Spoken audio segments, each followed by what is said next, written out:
Okay, I was going to do something about painting restroom signs, but I did that before, so I've decided, like, what do you do when you're like a poet in this time and age, I've decided to write screenplays.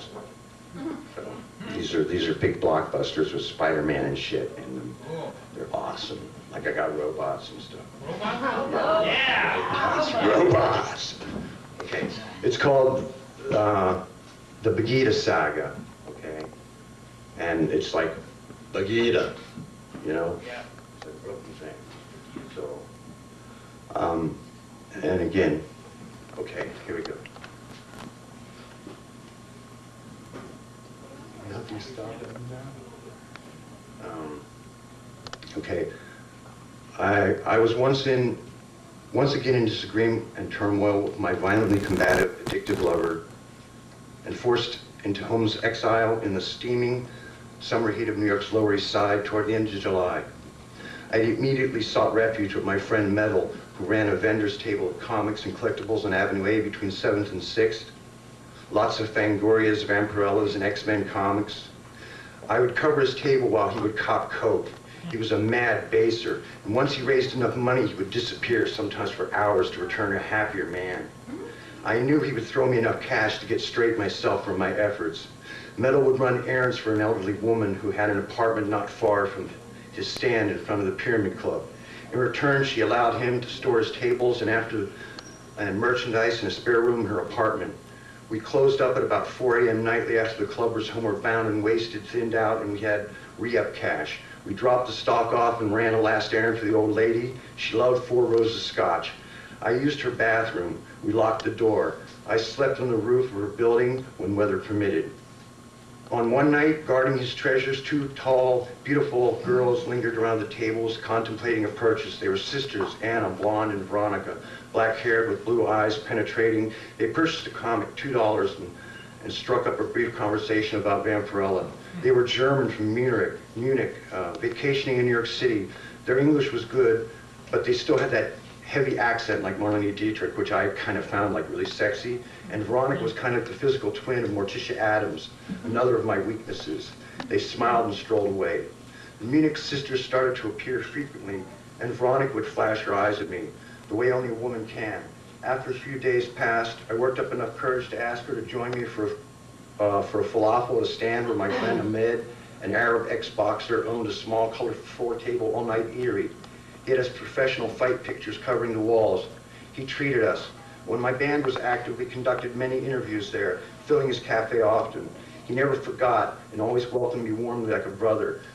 I think he sensed our attraction because he kept smiling in the background and like pointing and winking and pointing to her and shit.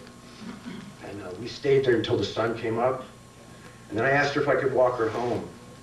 And because I didn't want things to end, and I had no place to be. And she was staying at that time at the Chelsea on like 23rd. And I had never been in there, but everybody knows about the Chelsea Hotel, right? So when we arrived, she asked me if I wanted to come in. And we were like in a double room, so her sister was in one bed and the 2 of us were in the other. But I don't know how much all you people know about being a heroin addict, but like sex is something that you don't really kind of even bother with in that state. Because when you're high, you're high. And when you're not high, you're miserable. So sex is kind of like taking a shower, Yeah. It's like, needles! But anyway, I digress. Okay, where were we? Okay. Anyway, Chelsea. I spent the night with her, and after that, we were inseparable, 24/7, joined at the hip. I accompanied by her sister, who I also liked a lot, but my heart was, like I say, owned by Ronnie, as her sister called her. I couldn't call her anything but Veronica because I loved the name, and everything about her captivated me. We sat together at Metal's table, and occasionally she went sightseeing with her sister Anna, always returning with small gifts, cheeseburgers, milkshakes, an I love you New York pin she insisted I wear. She had a father's charge card, and she used it freely. We ate Indian, attended a movie, and woke to a light breakfast each day around 2 p.m. After 2 weeks passed, the Chelsea hotel room had other reservations. They were forced to leave its sanctuary. Veronica rescheduled her flight, returned 10 days later. The maximum she was allowed. Anna returned to Germany, and Veronica and I improvised. We slept on houses, up on roofs. or we would stay in like all night after hours, like Save the Robots and that kind of stuff, you know, just camp out there. Robots, yeah, robots. Sleep during the day on top of a fucking roof, you know. That's, you know. What is that book? New York on nothing a day. Must not be in New York. You're a good place to stay. Okay, to be continued. Okay.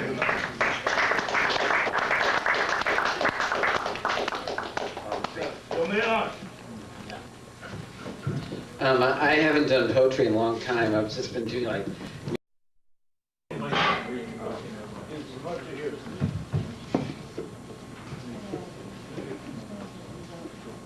Okay, this is, of course, about life choices.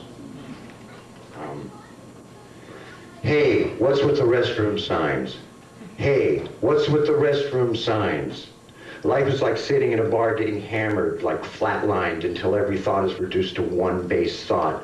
When the magic of life like hits you, like a bullet in your forehead. But you gotta deal with the bathroom signage, which is what? So, as an artist, I'm concentrating on the restroom iconography. And if you can understand me when you can hardly walk, then I must be saying the right thing. So I'm going for the bladder in the 12th round, and I'm taking out the trash. Hey, what's with the restroom sign? So I'm also hiring a video crew, because this is true. This is biographical again. Like, that's what I'm doing. I'm painting restroom signs in a small town outside of Pittsburgh. That's how I'm making my living now. So I'm hiring a video crew to come and film it when I finally install the restroom signs. And of course, I got my money in advance, right? And I've already spent it a couple of times, and I have yet to like hand in the work. I'm milking it. Thank you very much. Hey, what's with the restroom signs?